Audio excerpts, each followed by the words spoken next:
सन्माननीय अध्यक्ष आदरणीय नानाभाऊ पटोलेजी, महाराष्ट्र विधिमंडळ काँग्रेस पक्षाचे नेते आदरणीय बाळासाहेब थोरातजी, महाराष्ट्र विधानसभेचे विरोधी पक्ष नेते आदरणीय विजय वडेट्टीवारजी, महाराष्ट्र विधान परिषदेचे काँग्रेस पक्षाचे गटनेते आदरणीय सतेज पाटीलजी,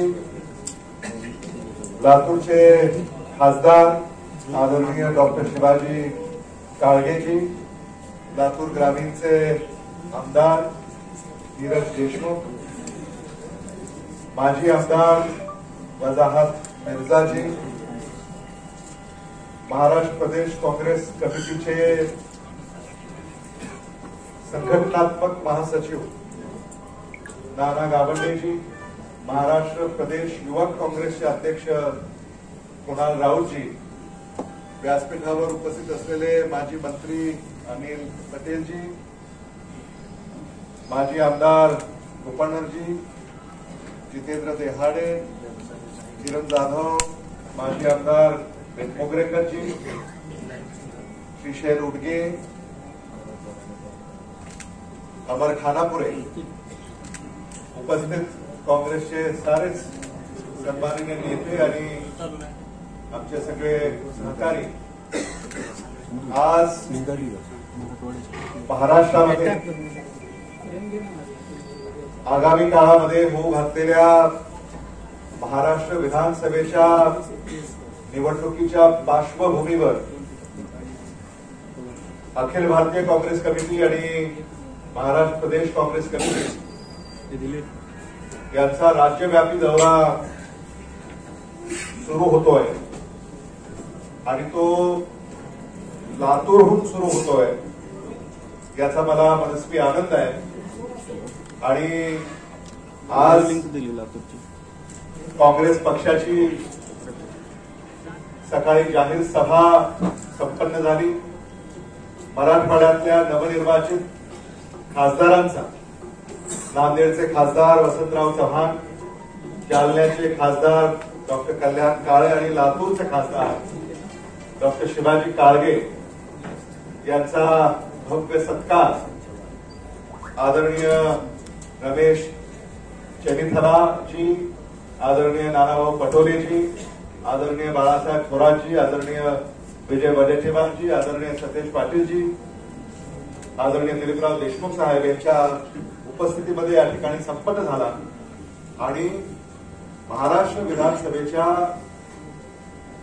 प्रचाराचा शंखनाद आज लातूर येथे आपल्या सगळ्यांच्या साक्षीनं पार पडलेला आहे। महाराष्ट्र विधानसभेच्या निवडणुकीच्या अनुषंगाने लातूर, बीड आणि धाराशिव या जिल्ह्यातल्या काँग्रेस कमिटीचा आढावा या ठिकाणी संपन्न झाला। अनेक इच्छुक उमेदवारांच्या शिष्टमंडळांना देखील या ठिकाणी त्यांचं मत व्यक्त करण्याची संधी देण्यात आली। एकंदरीतच या तिन्ही जिल्ह्यामध्ये काँग्रेस पक्षाला विधानसभेच्या निवडणुकीमध्ये जागा वाटपामध्ये झुकतं माप मिळावं या कार्यकर्त्यांच्या भावना देखील नेत्यांच्या समोर या ठिकाणी आज व्यक्त झाल्या। आणि आज मला स्वतःला याचा आनंद आहे की लोकसभेच्या विजयानंतर महाराष्ट्रामध्ये जो विजय महाविकास आघाडीनं संपादित केला, त्या विजयाच्या नंतर विधानसभेच्या निवडणुकीकडे जनसामान्यांचं लक्ष लागलेलं आहे आणि महाविकास आघाडीकडनं मोठ्या अपेक्षा सामान्य माणसाच्या आहेत असं दिसतंय।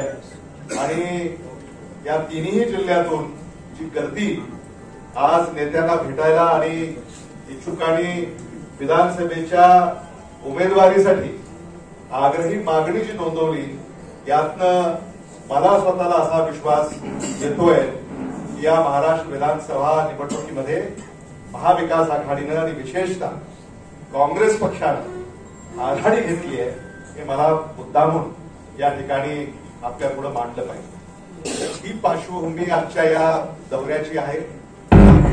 हा दौरा झाल्यानंतर नांदेड इथे असाच विभागीय मेळावा संपन्न होणार आहे.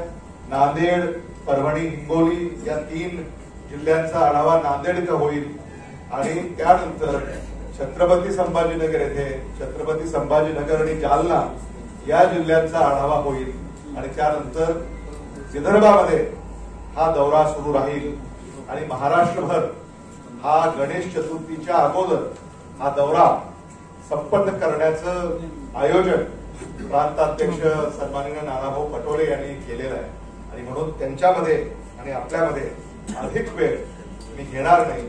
आम्ही आदरणीय नानाभाऊ पटोले यांना विनंती करतो की त्यांनी मी तत्पूर्वी महाराष्ट्राचे प्रभारी आमचे नेते आदरणीय रमेश चन्नीथलाजी यांना विनंती करतो की त्यांनी पत्रकार मित्रांना संबोधित करावं.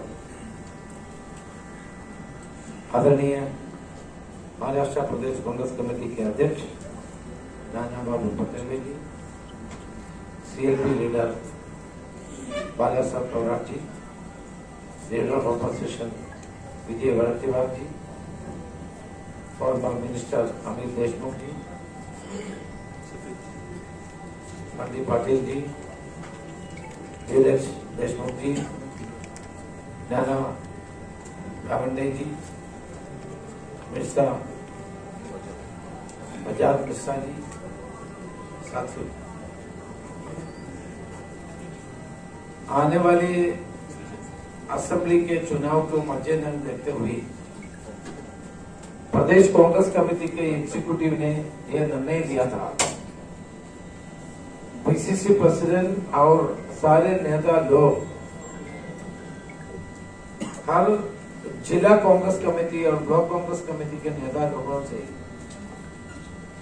वार्तालाप करने का और चर्चा करने का एक प्रोग्राम हमने अपनाया.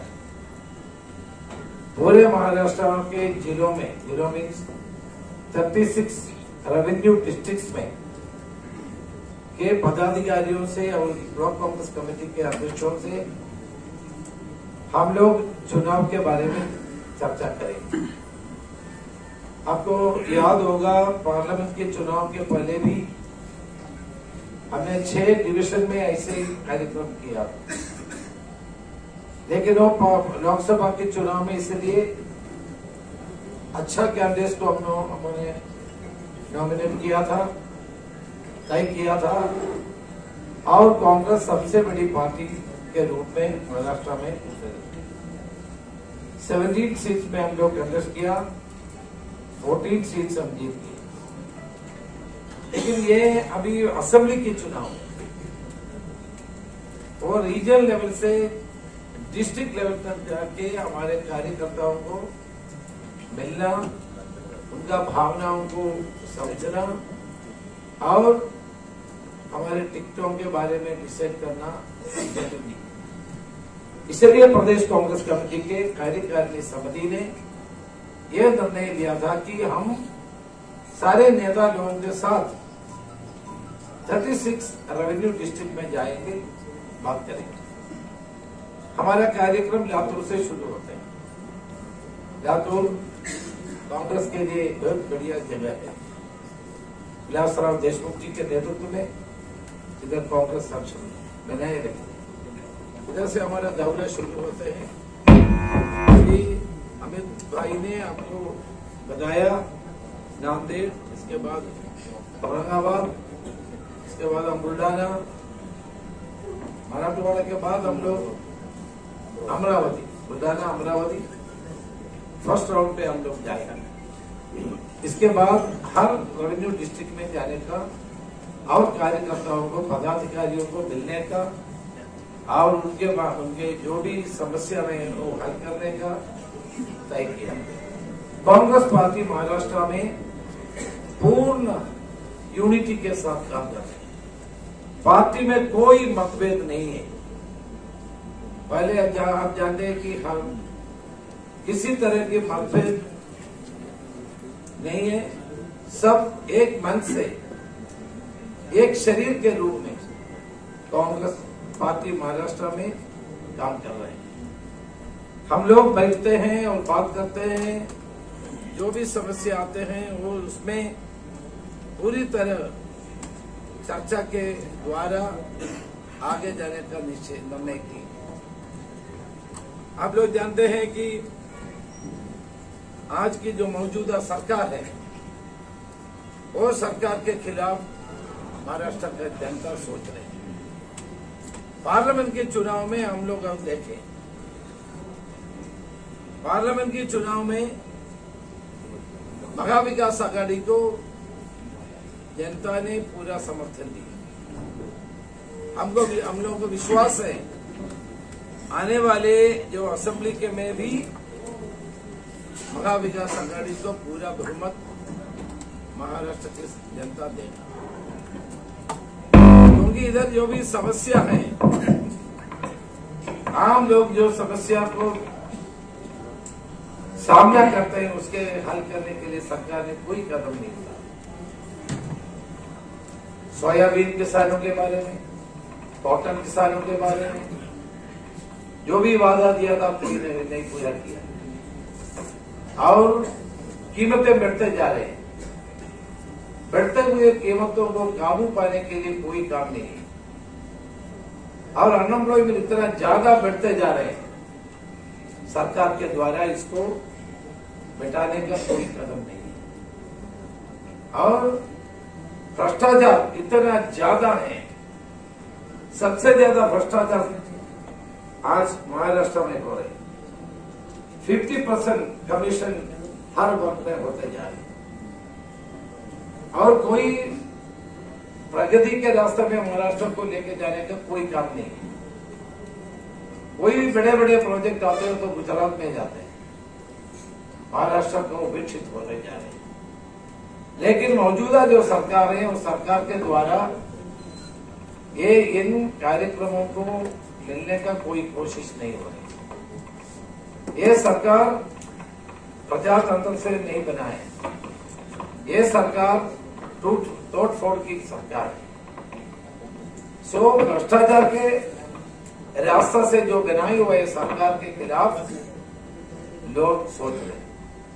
चुनाव नजदीक है, इसलिए उन्होंने कुछ कार्यक्रम अपनाया, उसके बारे में पीसीसी अध्यक्ष साहब से बताएंगे।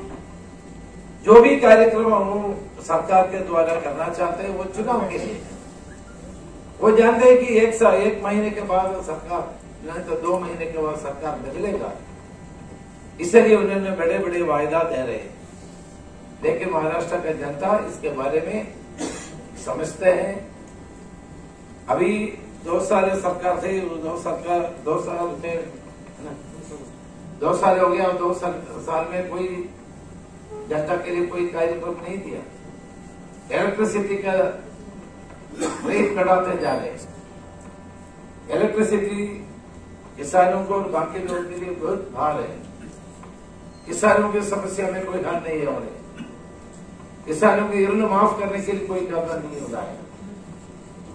देखिए, इसलिए लोग आज साधारण आम लोग सरकार के खिलाफ। सरकार ने जनता की समस्याओं को देखने के लिए, उसको हल करने के लिए कोई कदम नहीं उठाया। इसलिए कांग्रेस पार्टी और पीसीसी अध्यक्ष आपको बताएंगे हम कोई क्या क्या कार्यक्रम अपना रहे हैं। मैं आपको एक बात बताना चाहता हूं, महाविकास आघाड़ी एक साथ चुनाव लड़ेंगे। हमने सीट डिवीजन के बारे में एक बार चर्चा हुआ, आने वाले दिनों में भी हमारे तीनों पार्टियों के नेता लोग बैठ करके इसमें तय करेंगे, कोई समस्या नहीं होगा। जनता के भावनाओं को समझ करके, जनता की आकांक्षाओं और प्रतीक्षाओं को लेकर के महाविकास आघाड़ी जिम्मेदारी के साथ काम करेंगे। हम लोग आगे जनता के लिए काम करने का निर्णय करेंगे। इसलिए हमने आज लातूर, उस्मानाबाद और बीड, ये 3 डिस्ट्रिक्ट का कार्यकर्ताओं से मिला है।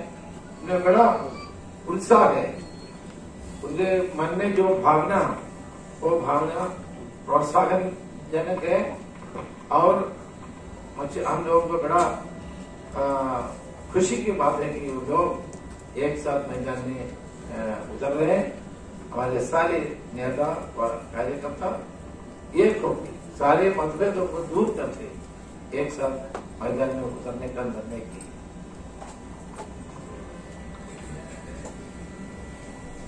ज्याप्रमाणे आदरणीय आमचे राज्याचे प्रभारी रमेश चंद्रकांत साहेबांनी जी काही सरकारच्या वास्तविकतेबद्दलची जी काही भूमिका मांडली, आज महाराष्ट्रामध्ये आपण पाहिलं की महाराष्ट्र हे खड्ड्यांचं राज्य झालेलं आहे। ग्रामीण भागात रस्ते राहिले नाही, शहरी भागातही तीच परिस्थिती आहे।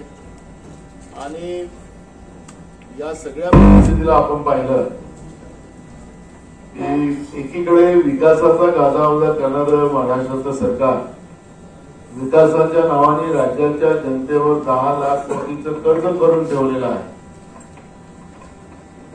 अटल सेतूलाही तडे गेले, जे यांची समृद्धी म्हणजे महाराष्ट्राच्या समृद्धीचं नाव सांगून, महाराष्ट्राच्या जनतेचं समृद्धीचं नाव सांगून समृद्धी रस्ता त्यांनी तयार केला, त्या समृद्धीच्या मार्गालाही तडे गेले।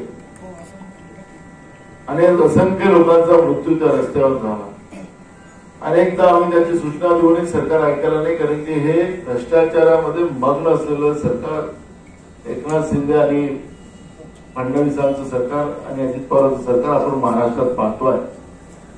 शेतकऱ्यांच्या मोठ्या प्रमाणात आत्महत्या महाराष्ट्रामध्ये चालत असताना एक काळ होता की महाराष्ट्रातला यवतमाळ जिल्हा हा शेतकऱ्यांच्या आत्महत्येचं केंद्रबिंदू होतं, पण आता मराठवाड्यात सुद्धा त्या झपाट्यानं मोठ्या प्रमाणात शेतकऱ्यांच्या त्याचं लोन कोल्हापूरपर्यंत, कोल्हापूर हे जिल्हा आमचा प्रगत जिल्हा होता, पण त्याचं लोन कोल्हापूरपर्यंत पोहोचलं।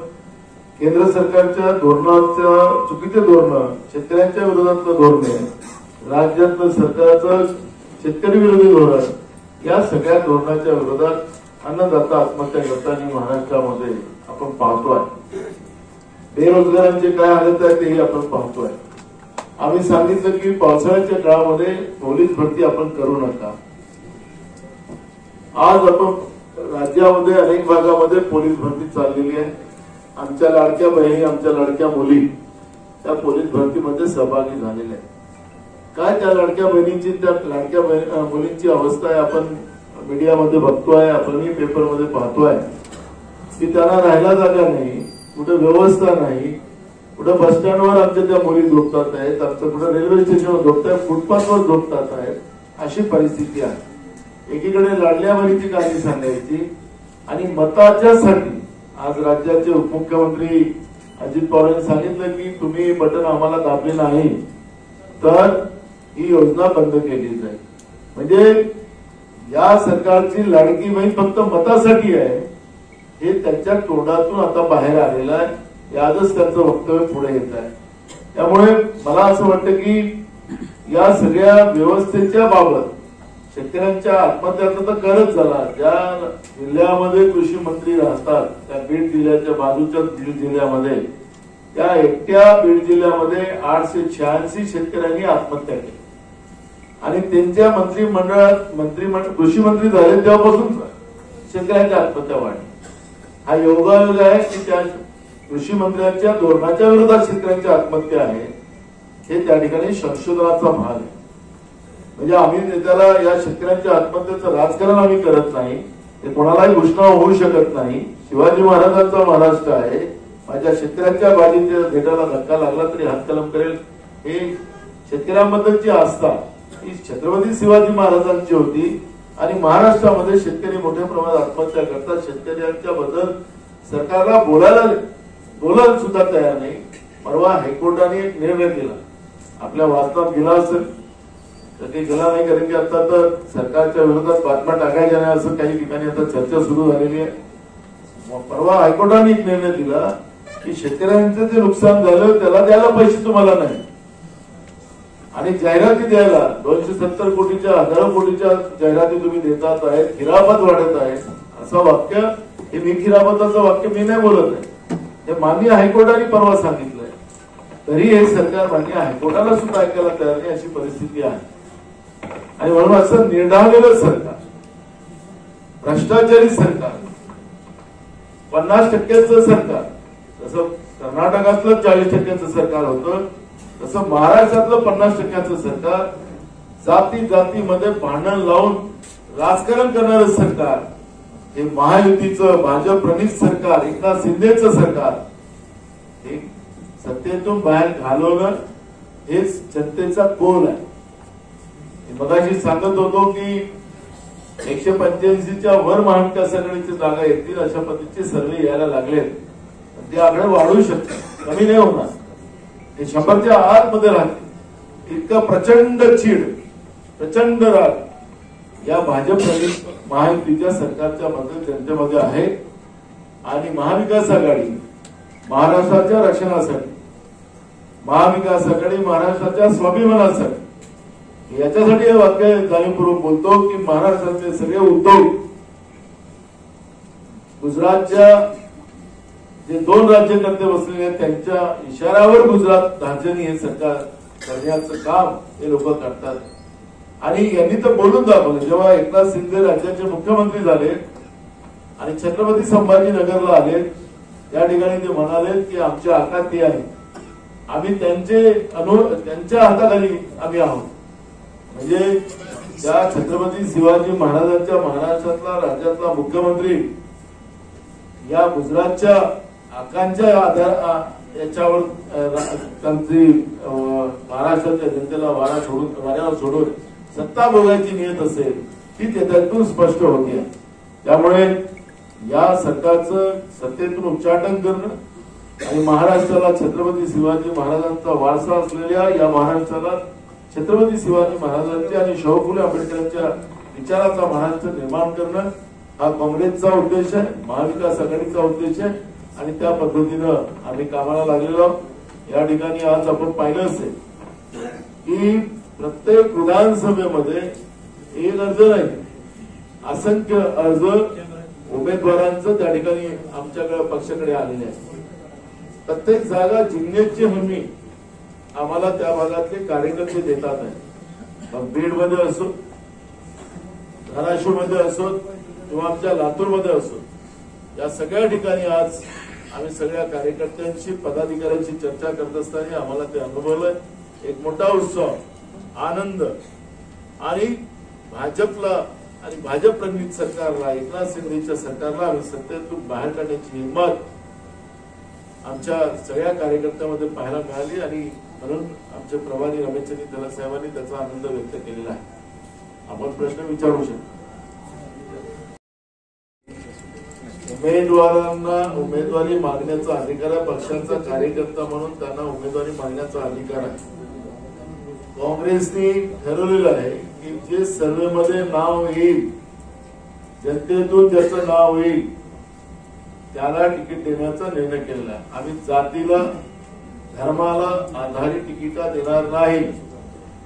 लोकांचा कौल ज्या आमच्या उमेदवाराच्या बाजूने असेल, जे सर्वेमध्ये नाव येईल त्याला आम्ही तिकीट देऊ, असा निर्णय काँग्रेस पक्षाने केलेला आहे. आणि दोन्ही लोकांच्या बद्दल कुठली प्रतिक्रिया द्यायची नाही हे काँग्रेस निमंत्रण ठरवलं आहे. त्याच्यामुळे त्यांच्याबद्दलचे प्रश्न आम्हाला विचारू. बघा, आमचे नेते राहुल गांधीजींनी मांडलेली आहे आणि ते काल ती जेव्हा लोकसभेमध्ये त्यांनी मांडली, रस्त्यावर पण मांडली, लोकसभेत मांडत असताना भाजपने त्यांचे टिंगल नाही केले. त्यांनी देशातल्या ओबीसी समाजाची, देशातल्या शेड्यूल कास्ट समाजाची, देशाच्या आदिवासी समाजाची, भटक्या विमुक्त जातीची, मराठा समाजाची टिंगल या भाजपच्या लोकांनी लोकसभेमध्ये केलेली आहे. राहुल गांधीजी या देशातल्या प्रत्येक जातीला त्यांच्या मागासपणाप्रमाणे आरक्षण मिळालं पाहिजे, त्याची जाती जनगणना झाली पाहिजे, ही राहुल गांधीची सार्वजनिक भूमिका आहे. नरेंद्र मोदी म्हणतात की आम्ही जनगणनाच करणार नाही. आणि भाजपवाल्यांनी ज्या पद्धतीची टिंगल राहुल गांधीची केली, ही राहुल गांधीची नाही, या देशातल्या बहुजनांची टिंगल केलेली आहे. आणि त्याच्यामुळे आमची भूमिका आम्ही स्पष्ट मांडलेली आहे. आणि राज्यातलं सरकार मराठा आणि ओबीसी मध्ये भांडण लावून राजकीय पोळ्या शेकतात आहेत. मी मगाशी सांगितलं की अर्धे मंत्री जरांगे पाटला बरोबर, अर्धे मंत्री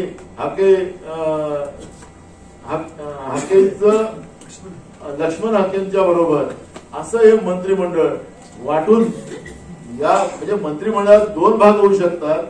मंत्रिमंडळाच्या बैठकीत त्यांचं एकमत होऊ शकत नाही. विरोधी पक्षाच्या लोकांना म्हणतात की तुम्ही आमचं मत आम्हाला मत द्या, तर तुमच्यातच एकमत नाही. कॅबिनेटमध्ये निर्णय घ्यायचा असतो, रस्त्यावर घ्यायचा नसतो निर्णय.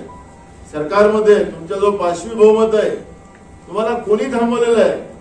तुम्ही मतदान मागताना 2014 मध्ये सांगितलं होतं धनगरांना आरक्षण देऊ, मराठ्यांना आरक्षण देऊ, गोवाऱ्यांना आरक्षण देऊ. तुम्हीच सांगितलं होतं.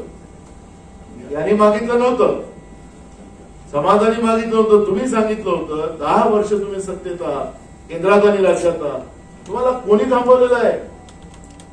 आम्हाला प्रश्न कशाला विचारता? त्यांनी उत्तर द्यावं त्या समाजाला.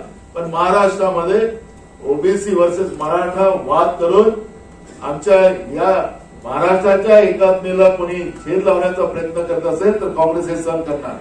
सरकारमध्ये एक वाक्यता नाही म्हणताय तुम्ही, विरोधी पक्ष आमच्यामध्ये एक वाक्यता आहे. मी शिंदे साहेबांना विचारा आणि त्या फडणवीसांना विचारा. आम्ही ज्यावेळेस सर्वपक्षीय बैठक घेतली त्या बैठकीमध्ये शरद पवार साहेब पण होते, उद्धव ठाकरे साहेब पण होते, आम्ही पण होतो. त्याच्यामध्ये एकमताने आम्ही त्यांना पाठिंबा दिला. त्यांना सांगितलं की आपण बिलकुल पुढे जा, आम्ही तुमच्या सोबत. ज्यावेळेस सरकारनं चर्चा बोलवली ओबीसी आरक्षणामध्ये मराठा समाजाला घ्यावं की नाही, विधानसभेचं अधिवेशन चाललेलं होतं. अधिवेशनापेक्षा आम्ही विधानसभेतील अधिवेशनामध्ये सरकारला विचारलं की बाबा तुम्ही आम्हाला इकडे तिकडे बोलावलं होतं, तिकडे बोलवण्यापेक्षा विधानसभेत चर्चा करा ना. कायदा करावा लागेल तर कायदा करू. फडणवीसांनी केला ना कायदा, पण सुप्रीम कोर्टाने कसं फटकारलं यांना सांगितलं ना. त्याच्यामुळे माझा असा मुद्दा आहे की विधानसभेचं अधिवेशन चाललेलं होतं, त्या अधिवेशनाच्या काळात वेगळी मिटिंग बोलवण्यापेक्षा सरकारने विधानसभेत भूमिका मांडायला पाहिजे होती. आम्ही त्यांचं समर्थन करायचं, चुकीचं असेल वाईट असेल त्याचा विचार केला असता आणि तिथंच सभागृहात बोललो असतो. पाऊस चाललं होतं ना, त्यावेळी विधानसभा चालू नसेल आणि त्यावेळेस त्यांनी आम्हाला बोलवलं असतं आणि आम्ही गेलो नसेल तर आम्ही दोषी असतो. पण तुम्ही आता मुंबईतल्या जमिनी विकतात, महाराष्ट्रातल्या जमिनी विकतात, महाराष्ट्रातल्या देवस्थानाच्या जमिनी विकल्या. आता मुसलमानांचा शब्द काढला तर त्यांचा वक्फ कायदा रद्द करून त्यांचाही सगळं बरबाद करायचं आहे. हिंदूला सोडलं तुम्ही आता मुसलमानांचे माझं त्यांच्याही जमिनी विकायचे का? काय चाललेलं आहे? देवस्थानामध्ये मी तुम्हाला सांगतो, महाराष्ट्रामध्ये साईबाबांचं देवस्थान, सिद्धिविनायकांचं देवस्थान, आपलं विठ्ठलाचं देवस्थान, हे सगळ्यात मोठे देवस्थान. हे कोणाच्या काळामध्ये त्याला सरकारने त्याला ताब्यात घेतलं? काँग्रेसच्या काळात घेतलं. यांनी काय ताब्यात घेतलं आणि सगळे त्याच्यातले पैसे त्याची कशी उधळपट्टी आली त्यांना माहितीच्या अधिकार मागून तर घ्या तुम्ही लोक. पण यांनी आपल्या हिंदूंच्या श्रद्धेतले पैसे देवाच्या मंदिरातली पैशांची विल्हेवाट लावलेली आहे. कुठं कुठं लावलेली. आता आमचं सरकार आल्यानंतर मी तुम्हाला आत्ता म्हणून सांगतो, येऊ द्या याला आम्ही फडणवीस सारखं चक्की पिसिंग नाही सांगणार मी आणि मग दोस्ती करणार नाही. आमचं ठरलेलं आहे, याचं सगळं आम्ही श्वेतपत्रिका जाहीर करू आणि हे सगळ्याच्या सगळे यांना नाही टाकलं जेलमध्ये आम्ही लोकांनी तर महाविकास आघाडी म्हणून तो मग बघा. पटोले साहेब, लोकसभेमध्ये मराठा समाज, मुस्लिम समाज तुमच्या पाठीमागे बहुसंख्येनं तुमच्या पाठीमागे राहिला महाविकास आघाडीच्या. आता जरांगे पाटील निवडणुका लढायचा अधिकार आहे. कोणाला फायदा होईल? आम्ही फायदा आणि तोटा बघत नाही. आम्ही काँग्रेस पक्षाने गेले अनेक वर्ष या देशावर आणि राज्यामध्ये सत्तेमध्ये जनतेचा आशीर्वाद काँग्रेस पक्ष राहिला. त्यांनी या संविधानाचं रक्षण आणि लोकशाहीचं रक्षण केलं. सगळ्यांना न्याय देण्याची भूमिका सातत्याने घेतलेली आहे. त्यामुळे तोटा फायदा हा काँग्रेस बघत नाही. लोकशाही सुरळीत चालावी, संविधान त्याला एकदम सुरक्षेचं कवच राहावं आणि संविधान आमचा कायम राहावं हेच आमचं प्रयत्न आहे. त्यामुळे राजकारणात कोण उभा होतो कोण नाही याची चिंता करण्यापेक्षा लोकशाही वाचली पाहिजे आणि लोकशाहीमध्ये सगळ्यांना उभं राहायचा अधिकार आहे. त्याच्यामुळे तोटा नफा हे बघण्याचं काम काँग्रेस बघत नाही. सांगतो आणि पुढच्या काळात आता आम्ही कोणाला कुठल्याच जिल्ह्यात उत्तर देणार नाही. आता तुमच्या माध्यमातून पूर्ण राज्याला आम्ही सांगून देतो, महाविकास आघाडी म्हणूनच आम्ही जनतेच्या समोर जाणार आहोत. हे ज्या काही बातम्या येतात, संजय राऊतांची माझं सगळ्यात बोलणं झालं, त्यांचं मला विचारलं काही लोकांनी प्रश्न. संजय राऊत म्हणाले मी असं काही बोललो नाही. आज मुख्यमंत्र्यापेक्षा महाराष्ट्राचं जे काही धर्म, महाराष्ट्र धर्म आणि महाराष्ट्राचा स्वाभिमान विकायचं काम या महाराष्ट्रातल्या महायुतीच्या सरकारने ते सुरू केलेलं आहे. महाराष्ट्राचा स्वाभिमान वाचवणं हे आमच्यासाठी सगळ्यात महत्वाचं काम आहे. महाविकास आघाडी आल्यानंतर आमदारांच्या मधून जो कोणाला मुख्यमंत्री करायचं ते नंतर बघू, त्याची लढाई आमची नाही आहे. महाराष्ट्राला वाचवणं ही आमची लढाई आहे. त्यामुळे पुढच्या काळामध्ये आमची क्लिअर भूमिका तिघांची आहे. त्यामुळे आता हे प्रश्न आणून या महायुतीच्या सरकारचा भ्रष्टाचार, 50% कमिशनरची, त्यांच्या रोजच्या भ्रष्टाचाराची आता प्रसिद्धीला ते लोक इकडे कर्ज घेतात आहे. मी तुम्हाला आता अनेक वर्ष, मी बाळासाहेब तर आमचे सिनियर आहे, मी विजय वडेट्टीवार, अमित भैया, बंटी पाटील असे आम्ही आहे. तुम्हाला बजेट अधिवेशन जेव्हा होतं त्या बजेट अधिवेशनामध्ये जे काही सरकार बजेट आणतं त्याला चर्चा होते, त्याला मान्यता आम्ही देतो. बजेट झाल्यानंतर, मान्यता झाल्यानंतर तातडीनं एका सेकंदाच्या नंतर 94,000 कोटीच्या पुरवणी मागण्या, ज्याला इंग्रजीत सप्लिमेंटरी बजेट म्हणतात, एका मिनिटाच्या नंतर मांडलं. हे देशातलं पहिलं राज्य असेल, हे कंगाल राज्य. सप्लिमेंटरी बजेट मांडला 94,000 कोटीचा. पैसे नाही तुमच्या तिजोरीत. 20,000चं म्हणजे तुटीचा बजेट राज्य सरकारने मांडला होता. हे बजेट 20,000 कोटीचं तुटीचा बजेट आणि पुन्हा 94,000 कोटी रुपये सप्लिमेंटरी बजेटला मागतात. और किती कर्ज घेणार तुम्ही? मगाशी सांगितलं चन्नीतला साहेबांनी की लाईटचे बिल वाढले. आता या महिन्याचे ज्याला 2 बल्ब जातं, ज्याच्या घरी 1 पंखा जाते, त्याला 4,000चे बिल आले. त्या भगिनी, आता त्या लाडल्या बहिणीची काय त्या लोकांनी केली? महागाई, हे सगळं कर्जामुळे महागाई वाढलेली आहे. आमची भूमिका राहील की राज्यामध्ये आमचं सरकार आल्यानंतर महागाई सुद्धा कमी करू, आम्ही काटकसर करू. अशी उधळपट्टी आम्ही नाही करणार यांच्यासारखी. त्यामुळे राज्य फार अडचणीत गेलेलं आहे आणि म्हणून माझं आपल्याला सगळ्यांना नम्र विनंती आहे, मुख्यमंत्री हा महाविकास आघाडीचा चेहरा म्हणून महाविकास आघाडी म्हणून आम्ही जाऊ. आमची भूमिका महाराष्ट्राला वाचवणे, महाराष्ट्राच्या जनतेला न्याय देण्याची भूमिका आमची आहे. पृथ्वीराज चव्हाण म्हणतायत ज्याचे बाबा ते त्यांनी महाविकास आघाडीत म्हटलेलं आहे. त्यामुळे आता ते त्याला दृष्टी लावू नका तुमच्या विषयाला. हा हे बघा, मला मी सांगितलं, हे माझ्या राजकीय गुरुचं जन्मस्थान आणि कर्मस्थान असं मी जाहीरपणे कुठं पण बोलतो, इथंच नाही बोलत. हे का ना, मी तुम्हाला सांगतो की आता आम्ही जी रणनीती केलेली आहे त्याच्यामध्ये आता 3 खासदार मिळाले, तुम्हीच सांगितलं. आता आणले की नाही सिरियल, तुम्हाला बघा आता निकाल तुमच्याच बाजूला आहे, मी तुमच्याच बाजूला आहोत. त्याच्यामुळे तुम्ही असं काही मार्ग चुकीचे प्रश्न विचारून मराठवाडा आणि हे वेगळे करू नका. चला, थँक्यू. सभेच्या पहिले तुम्ही जे काही बोलला ते काय बोलले हे सर, मूळ प्रश्न असा आहे की आज महाराष्ट्राला फसवलं कोणी, महाराष्ट्राची अस्मिता गुजरातला घास ठेवली कोणी, या प्रश्नाचं उत्तर आशिष शेलारांनी दिलं पाहिजे. 10 लाख कोटीच्या जागा अदानीच्या घशात घालण्याचं पाप केलं कोणी, मोक्याच्या जागा, आणि हे सगळी मुंबई विकण्याचं काम सुरू झालेलं आहे. त्यावेळेस आशिष शेलार का बोलत नाही? म्हणून आपण या बनवाबनवी करणाऱ्यांच्या तोंडात बनवाबनवी येते हे आता लपून राहिलेलं नाही. पण आपण सर्वजण या पत्रकार परिषदेला आलात, आपल्या सगळ्यांचे मनापासून आभार, धन्यवाद. जय हिंद, जय भारत.